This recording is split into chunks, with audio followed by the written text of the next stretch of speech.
Kembali lagi bersama channel kita semua. Jika Anda suka, jangan lupa komen, like dan subscribe, serta bila Anda berkenan, aktifin subtitlenya supaya ada tulisan teksnya. Kita langsung ke ceritanya. Perintah Kaisar Naga. Bab 5265-5270. Tiwin tersenyum getir, aku tahu. Tapi bertahun-tahun telah berlalu, dan dia telah menjadi seperti sekarang. Bisakah kami kembali seperti semula? Dev menatapnya dengan serius dan berkata, masa lalu mungkin tak bisa dikembalikan, tapi masa depan mungkin bukan hal yang mustahil. Melarikan diri tak akan menyelesaikan masalah. Lagi pula, kesehatan Nona Celeste mungkin masih ada harapan. Tiwin tiba-tiba mengangkat kepalanya, secercah harapan di matanya, apa katamu? Tuan Chen, apakah Anda punya solusi? Dev menggaruk kepalanya, aku tidak berjanji, tapi mungkin aku bisa mencoba. Aku pernah membaca kisah serupa di sebuah buku kuno. Deformasi fisik yang disebabkan oleh beberapa praktik jahat tidak sepenuhnya tak tertolong. Kuncinya adalah menemukan akar penyebab praktik jahat tersebut, menganalisis prinsip-prinsip aliran energinya, dan kemudian, dengan pengobatan dan teknik yang tepat, mungkin bisa menetralkan efek sampingnya. Dev berhenti sejenak dan berkata, bolehkah saya mengobrol baik-baik dengan Nona Celeste? Saya ingin tahu lebih banyak tentang seluk-beluk praktik jahat itu. Tiwin ragu sejenak, lalu mengangguk. Baiklah. Terima kasih, Tuan Chen. Ia tahu ini mungkin satu-satunya kesempatan Celeste, dan juga kesempatannya untuk menebus kesalahan. Tak lama kemudian, Fat Lady, setelah mengatur segalanya, datang dengan riang, menyeret Tiwin ke perjamuan. Tiwin, ayo, aku sudah menyiapkan makanan dan anggur yang enak. Mari kita mengobrol baik-baik. Sudah lama sekali kita tidak bertemu, dan banyak yang ingin kuceritakan padamu. Tiwin melirik Dev, yang mengedipkan mata padanya. Tiwin menarik napas dalam-dalam dan berkata kepada wanita gemuk itu, Celeste. Aku ingin memberitahumu sesuatu. Ngomong-ngomong, Tuan Chen bilang dia mungkin punya cara untuk membantumu. Mendengar nama, Celeste, yang telah lama hilang, tubuh wanita gemuk itu bergetar hebat, dan air mata menggenang di matanya. Ia menatap kosong ke arah Tiwin, lalu ke arah Dev, suaranya sedikit bergetar, bantu aku. Bantu aku dengan apa? Dev melangkah maju dan berkata dengan tulus, Fat Lady, aku ingin melihat apakah aku bisa menemukan cara untuk membalikkan efek samping dari kekuatan jahatmu dan memulihkan kondisimu ke keadaan semula. Wanita gemuk itu tertegun, lalu tertawa terbahak-bahak seolah-olah ia telah mendengar lelucon yang sangat lucu, tetapi tawanya dipenuhi dengan kepahitan dan rasa rendah diri. Mengembalikan ke keadaan semula. Adik kecil, jangan menggodaku. Selama bertahun-tahun, aku telah berkonsultasi dengan banyak alkemis terkenal dan mencoba berbagai macam pengobatan, tetapi tidak ada yang berhasil. Efek samping dari kekuatan jahat ini tidak dapat dipulihkan, dan aku sudah lama pasrah, kata wanita gemuk itu. Aku tahu itu sulit, kata Dev tegas, tapi bagaimana kita tahu kalau kita tidak mencoba? Fat Lady, tidakkah kau ingin kembali ke dirimu yang asli? Tidakkah kau ingin memulai kembali dengan Tiwin seperti sebelumnya? Kata-kata ini bagaikan kunci, membuka kerinduan yang telah lama terpendam di hati Fat Lady. Tawanya tiba-tiba berhenti, dan ia menatap Tiwin, matanya dipenuhi kerinduan dan ketidakpercayaan. Ya, bagaimana mungkin ia tidak mau? Selama bertahun-tahun, ia telah memimpikannya dirinya yang tak terhitung jumlahnya berubah menjadi Celeste yang lembut, meringkuk di samping kakak Tiwin. Tetapi setiap kali ia terbangun dan melihat tubuhnya yang membengkak, ia dipenuhi keputusasaan yang tak berujung. Benarkah? Apakah masih ada harapan? Suara Fat Lady serendah dengungan nyamuk, namun membawa secercah harapan. Aku 70% yakin, kata Dev. Ini adalah perkiraan konservatif berdasarkan kombinasi teks kuno dan penilaiannya sendiri. Tapi aku ingin kau menceritakan detail teknik jahat itu, termasuk formulanya, cara latihannya, serta sensasi dan perubahan fisik yang kau alami saat mempraktikkannya. Wanita gemuk itu ragu-ragu untuk waktu yang lama. Kemudian, setelah melirik tatapan Tiwin yang menyemangati dan mengingat kembali rasa sakit dan harga diri yang telah ia tanggung selama bertahun-tahun, ia akhirnya mengertakkan gigi dan berkata, oke. Akan kukatakan padamu. Selama masih ada secercah harapan, aku bersedia untuk mencobanya. Bahkan jika aku gagal pada akhirnya, aku akan menerimanya. Selama beberapa hari berikutnya, Dev merawat luka-lukanya sambil berdiskusi mendalam dengan Fat Lady. Fat Lady menjelaskan teknik jahat itu kepada Dev secara detail, hingga ke detail terkecil. Dev menemukan bahwa teknik ini memang luar biasa kuat. Teknik ini secara paksa melahap energi spiritual eksternal, bahkan kekuatan hidup tubuh itu sendiri, mengubahnya menjadi kekuatan dahsyat, yang dengan cepat meningkatkan kekuatannya. Anggota tubuh, yang tak mampu menahan amukan kekuatan dahsyat ini, mengalami distorsi pada sel dan meridiannya. Menggabungkan pengetahuannya sendiri dengan inspirasi dari teks-teks kuno, Dev mengabdikan dirinya untuk meneliti solusinya. Ia menemukan bahwa kunci dari teknik jahat ini terletak pada melahap dan kegilaan. Jika ia dapat menemukan kekuatan lembut untuk menetralkan energi dahsyat tersebut dan kemudian mengalihkannya, mungkin ia dapat memperbaiki kerusakannya secara bertahap. Ia menyusun daftar panjang tanaman obat, yang semuanya sangat langka, beberapa bahkan berada di ambang kepunahan. Tanpa ragu, Fat Lady segera mengerahkan semua koneksi dan sumber dayanya, tanpa henti mencari barang yang hilang. Tiwin tetap berada di sisi Fat Lady, dan rasa canggung di antara mereka perlahan memudar seiring dengan rasa saling mendambakan. Beberapa hari kemudian, semua tanaman obat akhirnya terkumpul. Di sebuah ruang rahasia di gedung informasi, Dev menyiapkan formasi yang luas dan rumit untuk Fat Lady. Fat Lady, kata Dev dengan sungguh-sungguh, proses selanjutnya mungkin akan menyakitkan, karena kita perlu menyalurkan energi spiritual kembali untuk membersihkan meridian Anda dan menetralkan kekuatan teknik jahat. Selain itu, setelah Anda memulai, Anda tidak boleh menghentikannya, atau konsekuensinya akan sangat fatal.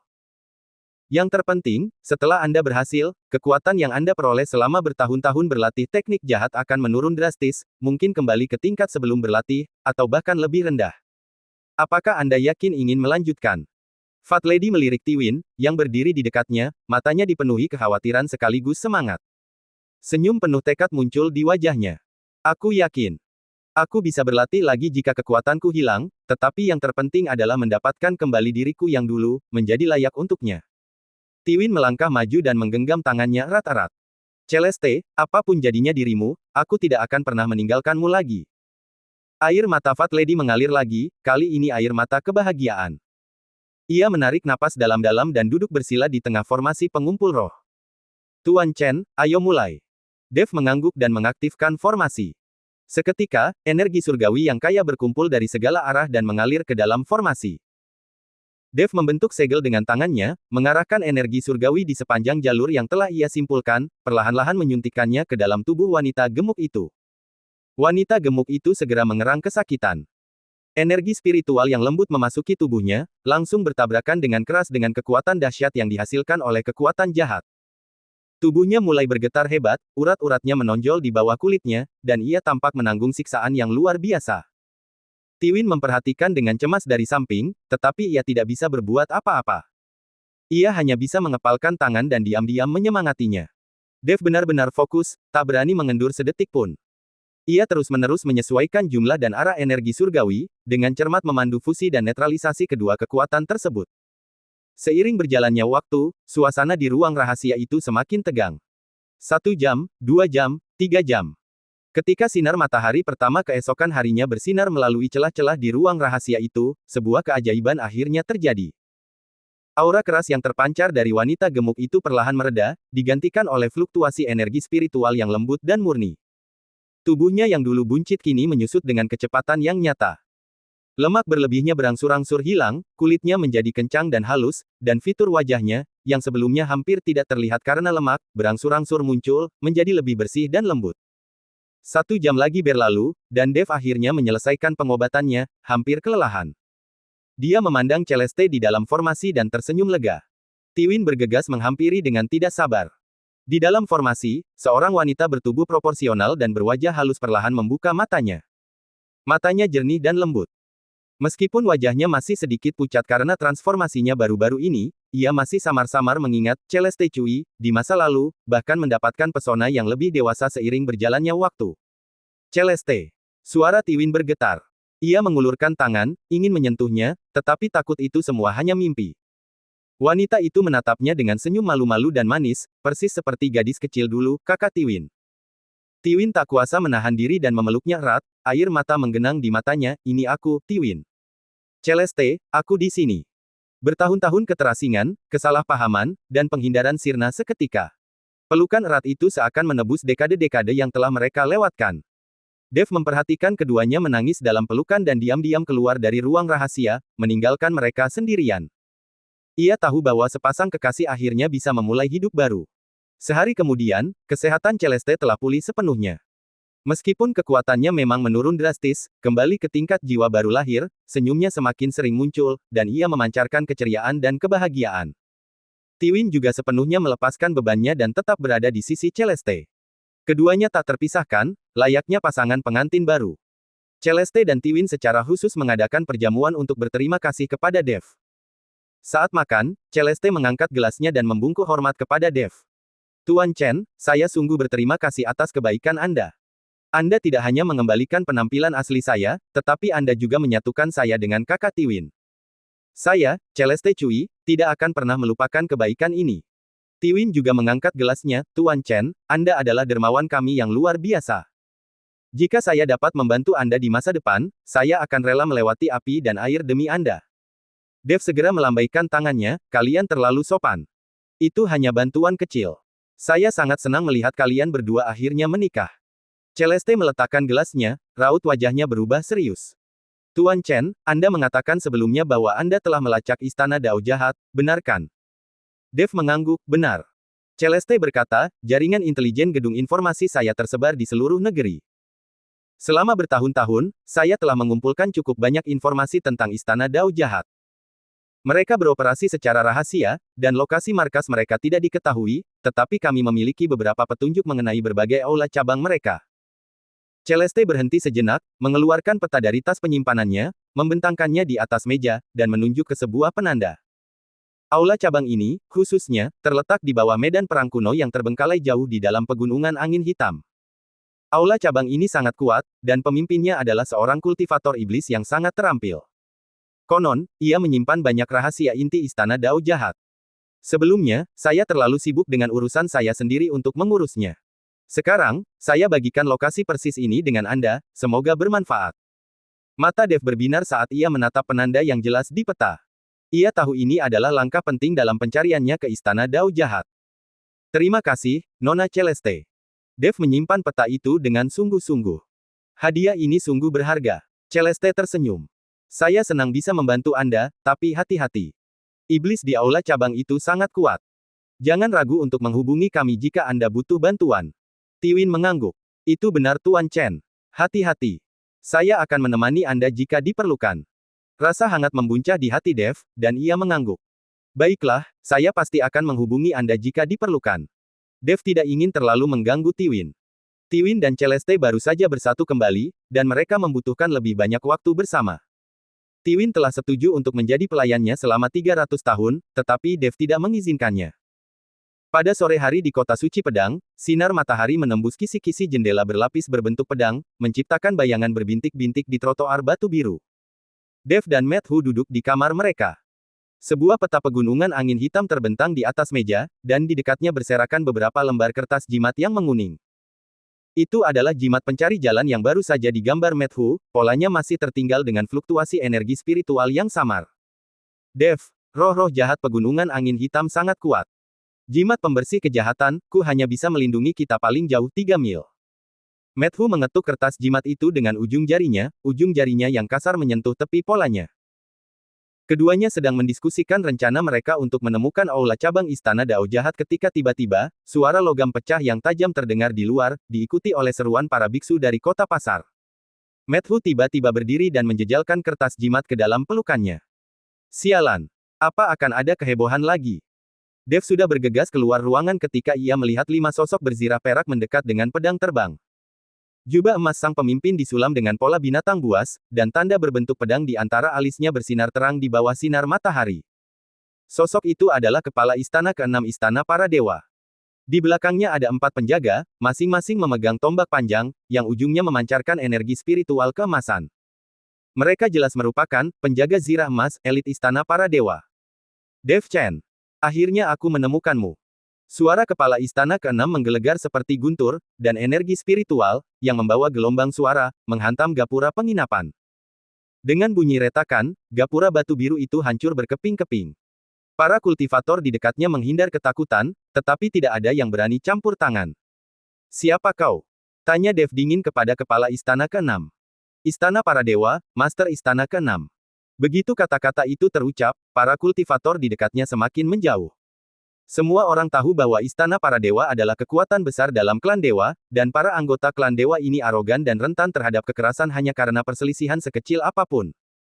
Bajingan dari Istana Para Dewa. Matthew meraung marah, dan dengan lambaian kertas jimat di tangannya, 3 jimat kuning langsung berubah menjadi 3 gagak api, mengepakkan sayap mereka dan menyerbu ke arah Master Istana ke-6.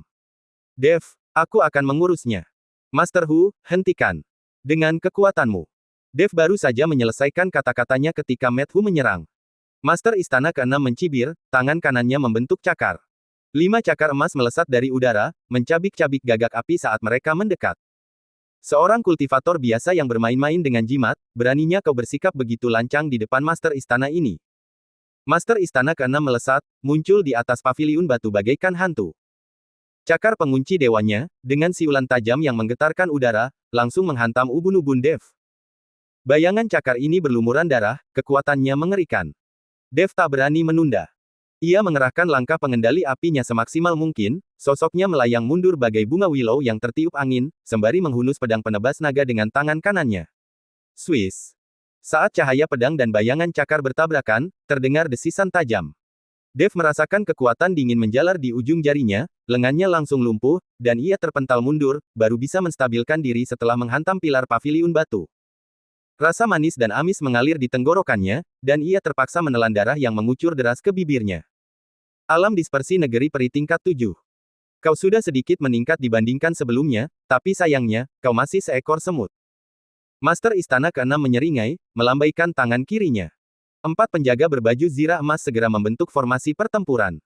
Tombak panjang mereka beradu, menjalin bayangan emas menjadi jaring raksasa, menjebak Dev dan Matthew di tengahnya. Para penjaga ini semuanya adalah alam manusia abadi tingkat 5.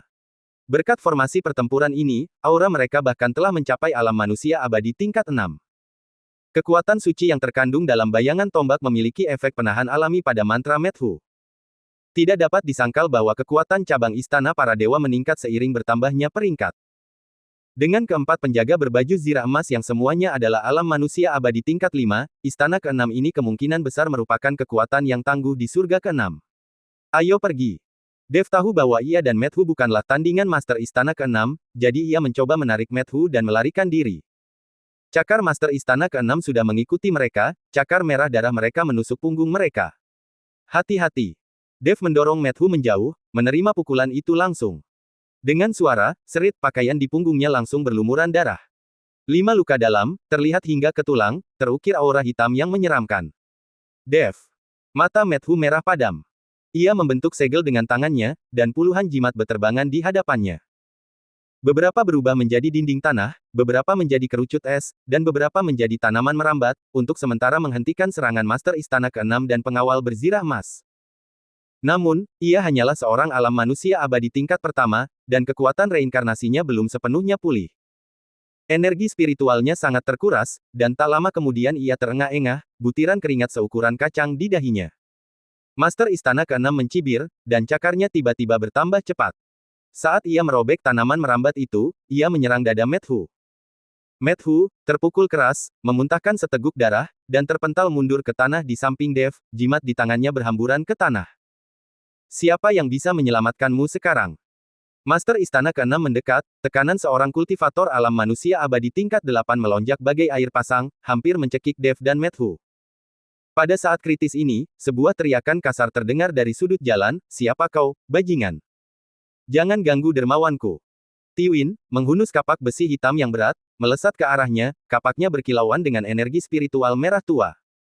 Mengikuti dari dekat di belakangnya, Celeste menghunus belati bertahtakan safir, rune samar berputar-putar di atasnya. Itu adalah belati pemecah mantra, sebuah belati rahasia dari gedung informasi, yang dirancang khusus untuk menembus energi spiritual pelindung para kultivator. Tiwin. Matthew, terkejut sekaligus gembira, berjuang untuk bangkit. Aku adalah Master Istana ke-6 dari Istana Para Dewa. Siapapun yang tidak ingin terlibat, pergilah dari sini, atau aku akan bersikap kasar padamu. Melihat Tiwin dan Celeste mendekat, Master Istana ke-6 mengancamnya, khawatir hal itu akan memengaruhi peluangnya untuk membunuh Dev. Master Istana ke-6 bukan apa-apa. Bahkan seluruh klan dewa pun akan aku hadapi jika kau berani menyentuh Tuan Chen. Tiwin mengayunkan kapaknya yang berat dengan kekuatan yang luar biasa, menghantam Master Istana ke-6. Angin dari kapak itu membuat kerikil berterbangan di udara. Istana para dewamu bertindak gegabah di surga kelima. Apa kau benar-benar berpikir kami, para kultivator biasa, adalah mangsa empuk? Sekarang setelah ikatan batinnya terlepas, energi spiritualnya mengalir lebih lancar dari sebelumnya. Meskipun ia baru mencapai puncak tahap ketujuh alam manusia abadi, keberanian dan kepahlawanannya yang dahsyat memberinya secercah kekuatan tahap kedelapan alam manusia abadi. Sampah tak berguna dari tingkat ketujuh alam manusia abadi berani ikut campur dalam urusan istana para dewa. Master Istana ke-6 mencibir. Saat cakar pengunci dewanya bertabrakan dengan kapak berat itu, ia berputar dengan keras, ujung cakarnya meluncur ke bawah tulang pedang, langsung mengenai pergelangan tangan Tiwin. Serangan ini begitu cepat dan dahsyat sehingga Tiwin tak sempat bereaksi dan hanya bisa menghindar. Ujung cakar itu menggores lengannya, meninggalkan jejak darah. Kakak Tiwin. Celeste berteriak, belati pemecah mantra di tangannya berubah menjadi seberkas cahaya biru, menembus tulang rusuk Master Istana ke-6 dengan tepat. Meskipun kultivasinya telah turun ke tingkat kelima alam manusia abadi, gerakannya lincah, dan rune pemecah mantra pada belatinya selalu berhasil merobek energi spiritual pelindung Master Istana ke-6 di saat genting, memberi Tiwin kesempatan untuk bernapas. Untuk sesaat, beberapa orang terlibat perkelahian di jalan. Kapak berat Tiwin terayun liar, melindungi Dev dan Methu. Belati Celeste melesat tak menentu, mencari kelemahan Master Istana ke-6. Dev dan Methu memanfaatkan kesempatan itu untuk menenangkan aura, sesekali melancarkan serangan diam-diam. Namun Master Istana ke-6 terlalu kuat. Kekuatan spiritual alam manusia abadi tingkat 8-nya bagaikan jurang samudra. Cakar pengunci ilahinya terkadang sekuat guntur, terkadang selembut ular berbisa, perlahan-lahan menguasai. Swoosh! Kapak berat Tiwin tersapu oleh bayangan cakar, dan retakan muncul di bilahnya. Ia mengerang dan terbanting berulang kali, dadanya berlumuran darah. Celeste bergegas melindunginya, tetapi Master Istana ke-6 memanfaatkan kesempatan itu dan menendang perutnya. Ia terhuyung dan jatuh ke pelukan Tiwin. Kalian berdua bajingan tak berguna, beraninya kalian menghalangi jalanku. Master Istana ke-6 menyeringai, berbalik dan menerjang Dev lagi. Hari ini, aku akan mengajarimu konsekuensi memprovokasi istana para dewa. Secercah tekad melintas di mata Dev. Tepat saat ia hendak membakar darah dan energinya untuk melawan Master Istana ke-6 sampai mati, sebuah suara wanita dingin tiba-tiba terdengar dari langit. Master Istana ke-6, menindas yang lemah dengan paksa, apakah kau benar-benar pantas disebut Master dari Istana para Dewa? Sebelum ia menyelesaikan kata-katanya, sesosok putih melesat lewat seperti angsa liar yang mengejutkan. Dengan lambaian lembutnya, ribuan benang perak langsung berubah menjadi hujan cahaya. Benang-benang itu, yang tampak lembut, menembus formasi pertempuran para penjaga berbaju zirah emas bagaikan bilah tajam. 4 penjaga menjerit saat mereka terpental, jatuh ke tanah dan tak sadarkan diri. Pupil mata Master Istana ke-6 mengecil saat ia menatap pelayan berpakaian sipil yang tiba-tiba muncul, berseru kaget, "Sifir! Beraninya kau ada di sini!" Sifir berdiri di hadapan Dev, liontin giok bulan sabit di pinggangnya berkilauan di bawah sinar matahari. Ia melirik para prajurit yang jatuh, tatapannya sedingin es saat tertuju pada Master Istana ke-6. Aku di sini untuk melindungi Dev atas perintah Master Istana ke-4.